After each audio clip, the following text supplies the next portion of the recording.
ನಿನ್ನ ಧರ್ಮ ಯಾವುದು ಎಂದು ಕೇಳಿದರೆ ಅದನ್ನು ಪಬ್ಲಿಕ್ನಲ್ಲಿ ಹೇಳಕ್ಕೆ ಆಗುವುದಿಲ್ಲ ಎಂದು ಹೇಳುವ ವಿಶ್ವದ ಏಕೈಕ ನಿರೂಪಕ ಅಂದ್ರೆ ಅದು ಅಜಿತ್ ಹನುಮಕ್ನವರ್.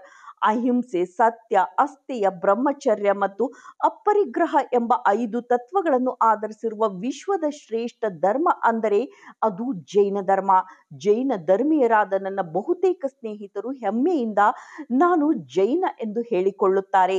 ಮನುಷ್ಯ ಜಾತಿ ತಾನೊಂದೇ ವಲಂ ಎಂದು ಹೇಳಿದ ಪಂಪ ಮಹಾಕವಿಯ ಧರ್ಮ ಅದು. ಆದರೆ ಇವನಿಗೆ ಅದು ನಾಚಿಕೆ ಪಡುವಂತಹ ವಿಚಾರವಂತೆ.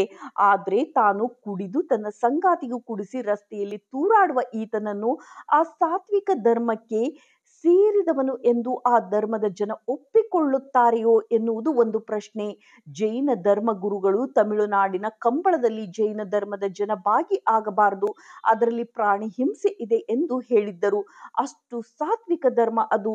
ತನ್ನ ಧರ್ಮದ ಬಗ್ಗೆಯೇ ಹೆಮ್ಮೆ ಇರದ ಈತ ಪರಧರ್ಮದ ಬಗ್ಗೆ ಹೇಗೆ ಕಾಳಜಿ ವ್ಯಕ್ತಪಡಿಸುತ್ತಾನೆ? ವರದಿ ಮಂಜು ಜವಳಿ ಮೊಣಕಾಲ್ಮೂರ್.